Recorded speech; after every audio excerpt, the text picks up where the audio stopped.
Hello दोस्तों, welcome करता हूँ आप सभी का एक बार फिर से हमारे चैनल वाह सिंपल में। आपको बता दें, PFMS जिसको हम पब्लिक फाइनेंशियल मैनेजमेंट सिस्टम कहते हैं, इसमें एक नया अपडेट आया है। क्या है वो अपडेट, जिसके बारे में आपको YouTube में बहुत सारे वीडियोस मिल जाएंगे जिसमें गलत बताया जा रहा है। पहले क्या था, बिना OTP के ही आप चेक कर सकते थे। जो भी सरकार की तरफ से पैसा आता है उसकी स्टेटस, उसकी स्थिति को, कितना पैसा आया, वो सारा कुछ आप यहाँ से देख सकते थे कि आपके खाते में कब भेजा गया, कितना पैसा था। तो आप सभी को मालूम ही होगा कि चाहे आपका कोई भी वेबसाइट हो या कोई भी एप्लीकेशन हो, उसमें समय समय के साथ अपडेट किया जाता है। सिक्योरिटी रीजन से कुछ डेवलप किया जाता है उसमें और उसको इम्प्रूव किया जाता है। तो ठीक उसी तरीके से PFMS में जो नया अपडेट आया है वो बड़े फ़ायदेमंद है, ठीक है। लेकिन अभी लोगों को पता नहीं। यूट्यूब में बहुत सारे वीडियोस मिल रहा है जिसमें बताया जा रहा है कि आप बैंक में जाकर मोबाइल नंबर ऐड करवा लो, उसके बाद ही आप चेक कर सकते हो। लेकिन सही क्या है, इसके बारे में हम आपको विस्तार से इस वीडियो में बताएंगे। हमने यहाँ पर हेल्प डेस्क में फ़ोन किया और हमारी बात मंजीत जी से हुई, जिन्होंने PFMS में जो नया अपडेट आया है उसके बारे में बड़े ही विस्तार से और बड़े ही अच्छे तरीके से समझाया, जो कि आपको भी सुनना चाहिए और आपको पता भी लग जाएगा कि आप अब कैसे चेक कर सकते हो, ठीक है, जो सरकार की तरफ से पैसा आता है और ये नया वाला अपडेट जो है वो कैसे काम करता है, ठीक है। तो चलिए हम थोड़ी वॉइस रिकॉर्डिंग को सुन लेते हैं। इसमें आपका जो भी डाउट है वो क्लियर हो जाएगा, आशा करते हैं। और अगर फिर भी आपके कुछ के उसके बाद भी आपके मन में कोई सवाल होगा तो आप नीचे कमेंट करके हमसे पूछ सकते हैं। तो चलिए जान लेते पूरा हैं। विस्तार से बता दें क्या कुछ चेंज किया गया है और क्या कैसे इसमें चेक कर बिल्कुल सकते हैं लोग। बिल्कुल।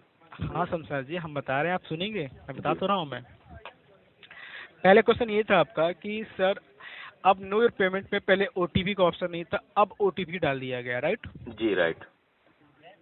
ठीक है। अब क्या हो गया सर ना कि कोई भी किसी का डिटेल चेक कर लेता था। सपोज करिए आपके अकाउंट नंबर है, जी आपके अकाउंट नंबर है, मतलब जी किसी का अकाउंट नंबर ऑब्वियसली बात bank number account number check कर लेगा। अब PFMS पोर्टल सिक्योरिटी पर्पज के इसको अपडेट कर दिया गया है। जब आप OTP नंबर डालोगे तो ही आप किसी का डिटेल चेक कर पाएंगे।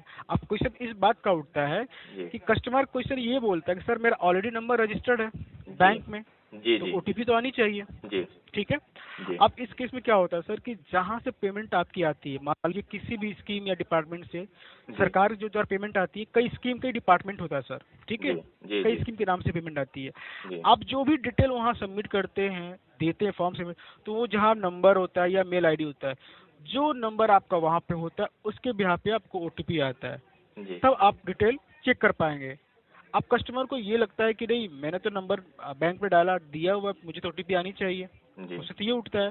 पर ऐसा नहीं है सर। ये आप जिस स्कीम या डिपार्टमेंट से पेमेंट लेते हैं सपोज वहां करिए पे जैसे आप, कोई स्कूल का लड़की है, ठीक है, उसको छात्रवृत्ति का पैसा आ रहा है। ठीक तो ठीक है, ठीक है, जिस छात्रवृत्ति के लिए उसने अप्लाई किया है वहां पर उसका मोबाइल नंबर रजिस्टर होना बिल्कुल करेक्ट सर। सपोज करिए कि जो स्कॉलरशिप फॉर्म भरा जाता है दो लेवल पर, एक स्टेट लेवल पे, एक नेशनल लेवल पे, चाहिए। जी जी ठीक है। जी कुछ बच्चे, एक मान लीजिए कि बिहार, जैसे आप बिहार से बात करें, जी तो बिहार स्कॉलरशिप पोर्टल से फॉर्म भरते हैं। कुछ जी लोग नेशनल यानी नेशनल स्कॉलरशिप पोर्टल से फॉर्म भरते हैं, जी ठीक है। जी अब दोनों में डिफरेंस हो गया सर। जी अब नो योर पेमेंट पे पहले स्टेट लेवल पर डिटेल शो करता था सर। जी नो योर पेमेंट पे स्टेट लेवल पे डिटेल अब क्या कर दिया गया, OTP के लिए अपडेट कर दिया गया। OTP आएगा तो डिटेल, अब OTP आ नहीं रहा है जी तो आप चेक कर नहीं पा रहे हो सर। जी वही चीज मैं समझाने की कोशिश कर रहा हूँ, काफी कस्टमर को यही इन्फॉर्मेशन दे रहा हूँ कि जहाँ से आपको पेमेंट आती है या जिस स्कॉलरशिप हो या कोई भी स्कीम या के डिपार्टमेंट या सरकारी प्रधानमंत्री योजना में मान लीजिए कि PM, जैसे धान वगैरह के लिए बिक्री के लिए अप्लाई किया हो या फिर किसान सम्मान निधि का हो। हाँ बिल्कुल बिल्कुल बिल्कुल सर। जी प्रधानमंत्री, मैंने बोला ना, PM किसान सम्मान निधि, प्रधानमंत्री आवास योजना, जी या आपका GST, ICEGATE, GeM portal का नाम भी सुना होगा आपने। जी जी जितनी भी सेंट्रल गवर्नमेंट स्कीम होता है सब PFMS के द्वारा ही होता है सर। जी बट जो OTP का जो बता रहा हूँ ना, जिस डिपार्टमेंट स्कीम से पेमेंट आती है वहाँ आप अपना ईमेल ID और नंबर रजिस्टर्ड कराएंगे तो ही OTP आएगा, तो ही डिटेल आप चेक कर पाएंगे, अदरवाइज नहीं चेक कर पाएंगे आप। अब आते हैं सर दूसरे मुद्दे पर, जी PFMS क्या होता है सर, जहां आपने मुझे कॉल किया है सर, ठीक जी है। जी सर।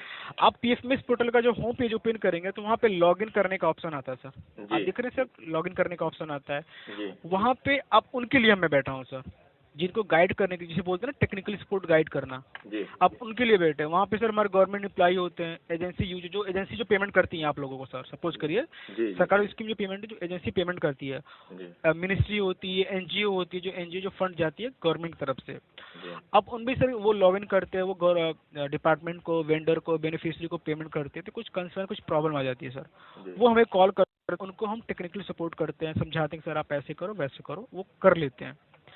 अब यहाँ पे सर क्या होता है कि पीएफ में भारत सरकार या मान के चलिए कि स्टेट लेवल पे या नेशनल लेवल या सेंट्रल गवर्नमेंट के भी यहाँ पे सारा जो पेमेंट का जो लेन देन होता है ना सर, इस पोर्टल से ही होता है सर। आपको दिखेगा सर कि अब तक ट्रांजेक्शन कितना हुआ है, पूरा करोड़ों अमाउंट शो करेगा वहाँ पे, अगर आप पीएफएमएस को होम पेज पे जाएंगे तो। जी जी सर। उसमें सेंट्रल जितनी भी स्कीम या स्टिल जितनी भी इसकी सब पेमेंट यहीं से होता है सर। अब कस्टमर को ये लगता है, मान लीजिए कोई पीएम किसान वाले जो पेमेंट जाती है जी वहाँ पे लिख के आता है रिजेक्टेड बाई पीएफएमएस बैंक, तो कस्टमर को ये लगता है कि पीएफएमएस से रिजेक्ट हुआ तब पीएफएमएस से कॉल करना चाहिए, पर ऐसा नहीं होता सर। पीएफएमएस पेमेंट एक करने का जरिया है, एक पूरा डिजिटली है सर, जी जी जो स्टेट और सेंट्रल गवर्नमेंट को पूरा डिजिटली दिखे कि शमशाद जी को इतना पेमेंट गया है, जी आमिर जी को इतना पेमेंट गया होगा, वो दिखेगा गवर्नमेंट को कि हाँ इनको पेमेंट जा चुकी है, सारा डिजिटल करने के लिए। जी समझ रही है मेरी बात? जी जी समझ रहा तो हूँ। प्रधानमंत्री आवास के लिए, हाँ प्रधानमंत्री आवास के लिए हमारे पास कॉल करते हैं सर, क्योंकि वहाँ पे लिखा हुआ है सर जी कि पीएफएमएस द्वारा आपका ऐसा हुआ है, तो कॉल करेंगे, ऑब्वियस सी बात है। पर उनको हम गाइड करते हैं कि सर प्रधानमंत्री हर स्कीम डिपार्टमेंट का गवर्नमेंट ने अलग अलग पोर्टल लॉन्च किया है। जैसे जी आपने जी बोला स्कॉलरशिप, मान लीजिए बिहार स्कॉलरशिप पोर्टल भी होगा सर, आप सर्च करेंगे तो बिहार जी स्कॉलरशिप जी पोर्टल होगा, यूपी स्कॉलरशिप पोर्टल होगा, प्रधानमंत्री आवास योजना पोर्टल होगा, पीएम किसान सम्मान जी निधि जी सर, पोर्टल होगा। ऑलरेडी मतलब मैं ये जितने सब पर वीडियो डालता हूँ और सारा चीज लोगों को बताता हूँ। ऑलरेडी अब हमारे चैनल पर अवेलेबल है सर, 1000 प्लस वीडियो हम अपलोड कर चुके हैं।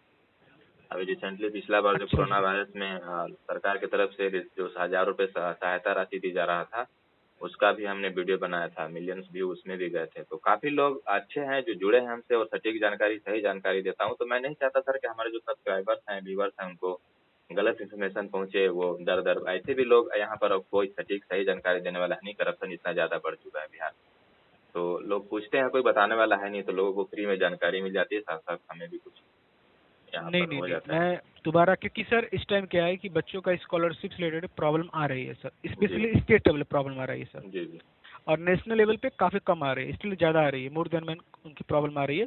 सिंपल कंसर्न वो है कि उनका ओटीपी नहीं आ रहा है, ज्यादातर कस्टमर की प्रॉब्लम यही है। पहले ओटीपी का फॉर्मेट था ही नहीं, अब ओटीपी कर दिया गया है। यानी जिस भी तो जो स्कीम, मैंने जिस भी आपको, योजना के लिए कोई बंदा अप्लाई किया है, तो उस स्कीम, उस योजना में उसका मोबाइल नंबर ऐड होना चाहिए, तभी उसके मोबाइल पे ओटीपी जाएगा। जरूरी नहीं कि उसके बैंक में मोबाइल नंबर जुड़ा हो तो उसके मोबाइल में ओटीपी बिल्कुल, आएगी। यही है ना सर? हाँ बिल्कुल सर, अब हाँ मान बिल्कुल लीजिए सर, जो बैंक का मतलब कि बैंक खाता है जो सरकार की तरफ से खोला गया, जिसमें 500 रुपये भेजे गए थे, कौन सा खाता भी याद नहीं पड़ रहा मुझे।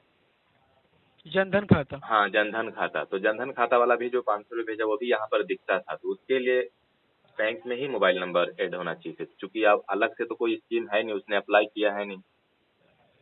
हम्म, ठीक है। अब आप ये कह रहे हैं जो जनधन का जो पेमेंट गवर्नमेंट जो कोविड की वजह से पेमेंट 500 रुपये देती थी ना सर, यही है ना 500 रुपये, जी, यही कंसर्न वो है भी आपका? पिछले वर्ष इसमें दिख रहा था। तो उसके लिए तो कोई ऑनलाइन या कहीं भी नंबर वगैरह जोड़ने की जरूरत नहीं है, क्योंकि वो बैंक से ही पैसा आता है और बैंक में जिसका मोबाइल नंबर ऐड रहेगा तो ओटीपी आएगा ना। इसको थोड़ा क्लियर कर दीजिए। बस कोविड जनधन की बात कर रहे हैं ना सर आप? जी जी देखिए सर, जहाँ तक जनधन की बात है तो जनधन का पेमेंट उन्हीं को मिल रहा है जिसे जनधन खाता होगा सर, जी ठीक है। जी तो अब यहाँ पे सर कस्टमर से ये बोलिएगा कि जहाँ पे प्रधानमंत्री जनधन योजना का पोर्टल होता है सर, जी ठीक है, बट सर पोर्टल के भी यहाँ पे सब हो रहा है, बट पेमेंट का स्टेटस आप यहाँ पीएफएमएस से चेक कर सकते हैं सर। नो योर पेमेंट से आप डिटेल शो करता है सर, जी। आपने चेक भी किया होगा सर, तो राइट है? करता, हाँ चेक पहले किया था ना, पहले आ भी रहा था, लेकिन अभी वो जो ओटीपी का वो बता रहा हूँ ना, वही। वो मैंने क्या बोला सर, पहले क्या था, जितने भी लोग मेरी बात सुनेंगे, पहले क्या था जी कि जितने भी अनएजुकेटेड हैं लोग हैं, जी सबकी जी कोई भी डिटेल चेक करता था, ये डिपार्टमेंट मिनिस्ट्री की बात जाती थी। जी तो ये सिक्योरिटी पर्पज के लिए मिनिस्ट्री को लगा नहीं कि अब ओटीपी अपडेट कर देना चाहिए, जिसके पास ओटीपी आएगा वही अपना डिटेल चेक कर सकता है। अब मान लीजिए आपका मिनिस्ट्री से पेमेंट आती है, ठीक है, सपोज किसी डिपार्टमेंट से मिनिस्ट्री से पेमेंट आती है और आपके अकाउंट नंबर और बैंक नंबर जानना हो तो मैं तो चेक कर लूंगा सर कितना पेमेंट आ रहा है आपका, कर लूंगा ना सर यहाँ पे। राइट। अगर ओटीपी में डाल दूंगा तो मैंने फिर नहीं चेक कर पाऊंगा डिटेल आपका। जी, देखिए इससे थोड़ा सा ये भी परेशानी हो गई ना सर, जो अप्लाई मान लीजिए जिस भी फॉर्म के लिए कर रहे हो या फिर सरकारी योजना के लिए कर रहे हो, तो वहाँ पर उनका मोबाइल नंबर ऐड किया जाएगा, जो पहले नहीं ऐड किया गया वो तो अब नहीं चेक कर पाएंगे। जैसे बहुत सारा फॉर्म ऐसा है सर जो ऑनलाइन मोबाइल नंबर अपडेट नहीं करते हैं, XYZ कुछ भी करके डाल दिया, क्योंकि अब सरकारी जो भी काम उसमें आप अच्छी तरह से समझ पा रहे हैं सर कि जो कंप्यूटर वर्कर्स हैं वो कभी कभी किसी और का नंबर डाल देते हैं, कभी कभी बिना नंबर डाले ही अप्लाई कर देते हैं, होता है ऐसा, बहुत सारा फॉर्म है यहाँ पर होता है, इसके लिए तो दिक्कत होगा ना। ठीक है, सपोज करिए कि अगर आप इस यूपी स्कॉलरशिप के लिए पोर्टल में शायद आपके टाइम नहीं है, जैसे फॉर्म फिलअप करते हैं तो कुछ टाइम की वैलिडिटी होती है, आप उसमें एडिट कर सकते हैं 10 दिन का, 5 दिन का, कुछ एक टाइमिंग देते हैं कितने दिन में अपना जो फॉर्म में आपको लगता है गलत है आप उसको एडिट करके सही कर दीजिए। हर पोर्टल पे होता है ना ये चीज़, जी एडिट करने के लिए। हाँ वो तो है। अगर उस टाइम पर अगर एडिट नहीं कर रहे हैं तो डिफॉल्ट आपकी है, ठीक है। अगर एडिट नहीं कर रही है तो कस्टमर की डिफॉल्ट है कि वो एडिट क्यों नहीं कर रहा है। अगर फाइनल वो सबमिट कर देगा तो फिर बाद में बोलेगा नहीं सर ये तो मैंने गलती कर दी, ये मैंने तो फॉर्म ये मैंने क्लियर अपना नाम से नहीं डाला, अपना नंबर नहीं से डाला है, तो फिर अलग उसका सिचुएशन होता है। इस सिचुएशन में जिस पोर्टल से फॉर्म भरते उसके कस्टमर केयर में कॉल करना पड़ेगा, वो आपको गाइड करेंगे। ऐसा पॉसिबल है कि वो दोबारा आपका फॉर्म एडिट कर सकते हैं, कुछ भी कर सकते हैं, क्योंकि उनका जो इन्फॉर्मेशन हमारे पास नहीं होता है सर हर पोर्टल का। अगर वो चाहें, हाँ वो चाहें तो कर सकते, नहीं कर सकते वो बताएंगे, वो गाइड करेंगे आपको। जनधन के बारे में शायद मैंने आपको क्लियर कर दिया जनधन का, और आपका स्कॉलरशिप का क्लियर कर दिया है, जी। और आपका कोविड जो बताया था हाँ वो क्लियर कर दिया, प्लस पीएफएमएस होता है क्या उसका भी मैंने क्लियर कर दिया है आपको। जी। और कोई क्वेश्चन है? अगर आप मेरी वॉइस को सुनाना चाहते हैं बाई कस्टमर, कुछ क्वेश्चन है बाई कस्टमर को लगता है कि हाँ ये क्वेश्चन है मुझे समझ में नहीं आता है चीज़ का। नो सर, इसके रिगार्डिंग तो अब कोई क्वेश्चन है नहीं, जो भी था आपने सारा कुछ क्लियर कर दिया। बस एक क्वेश्चन और रह गया, जैसे किसी ने कोई योजना के लिए अप्लाई नहीं किया हो, ठीक है, जैसे पिछली बार हुआ था कोरोना काल में, और उनको सरकार की तरफ से मदद मिला था 1000 रुपए, जो क्वारंटाइन रहे थे या जिन्होंने भाड़ा खर्च करके प्रदेशों में जो काम कर, हाँ बिल्कुल मजदूर वो आए थे तो उनको क्वारंटाइन का 1000 रुपये दिया गया था, प्लस गैस का सब्सिडी पैसा दिया गया था 3 गैस सिलेंडर। थोड़ा तेज बोलेंगे सर, आपके आवाज बहुत तेज हो रही है। करता था और उसके लिए मोबाइल नंबर का कोई जरूरत नहीं होता था, वो लोग कैसे कर पाएंगे? मैंने वही चीज बताया ना सर कि अब क्या होता है, जैसे पीएफएमएस पोर्टल पहले नहीं था जी, पहले नहीं था पीएफएमएस पोर्टल, पता होना चाहिए आपको, नहीं था पहले। गवर्नमेंट को लगा ना कि अब सब कुछ डिजिटल करना चाहिए जी, जिससे पारदर्शिता पूरा हो जाए, ठीक है। अगर मिनिस्ट्री को, डिपार्टमेंट को ऐसा लगता है कि नहीं अपडेट करना चाहिए तो वो टाइम पे अपडेट होता रहेगा सर। जी वो तो है, सभी एप्लीकेशन अपडेट होता है टाइम पर।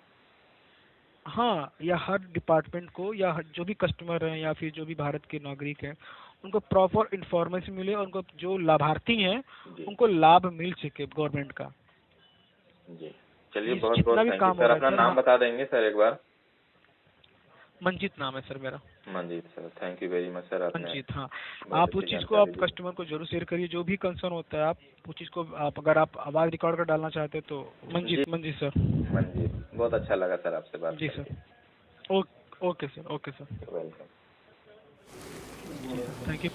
दिल्ली से बात कर रहे मंजीत जी का बहुत शुक्रिया, जिन्होंने आपको बताया PFMS में जो नया वाला अपडेट आया है उसके बारे में। तो सीधा और साफ लफ्ज़ों में आप समझ लीजिए, कोई भी स्कीम और योजना के लिए जो आप अप्लाई करते हैं वहाँ पर आपका मोबाइल नंबर ऐड होना चाहिए, तभी आपके मोबाइल नंबर पर OTP आएगा। ये जो बताया जा रहा है कि आपके बैंक में मोबाइल नंबर रजिस्टर है तो OTP आएगा, ऐसा बिल्कुल भी नहीं है, ठीक है। बैंक में रजिस्टर तो अलग की बात है, उसके अलग फ़ायदे हैं, लेकिन यहाँ पर जो PFMS का जो बताया गया है वो आपको मैंने यहाँ पर बता दिया। मंजीत जी ने सारा डिटेल्स में विस्तार से आपको जानकारी दे दिया है, ठीक है। तो सिक्योरिटी रीजन से ये एक अच्छा कदम भी है। जो बहुत सारे लोग ऐसे हैं जो अपना डिटेल्स शेयर करके रखते हैं, तो कोई भी यहाँ पर उनका डिटेल्स जांच लेता था, चेक कर लेता था कि उनके खाते में भाई कौन सा स्कीम का कितना पैसा आया, ठीक है। तो आशा करते हैं, उम्मीद करते हैं कि ये वीडियो आपको पसंद आया होगा। पसंद आया तो वीडियो को लाइक करिए, चैनल को सब्सक्राइब कर बेल आइकन प्रेस कर दीजिए, और मंजीत जी के लिए एक लाइक ज़रूर से दबा दीजिए। चलिए मिलते हैं किसी नेक्स्ट वीडियो को और फ्रेश टॉपिक के साथ, तब तक के लिए विदा दीजिए, goodbye, take care. Video देखने के लिए आपका बहुत बहुत धन्यवाद।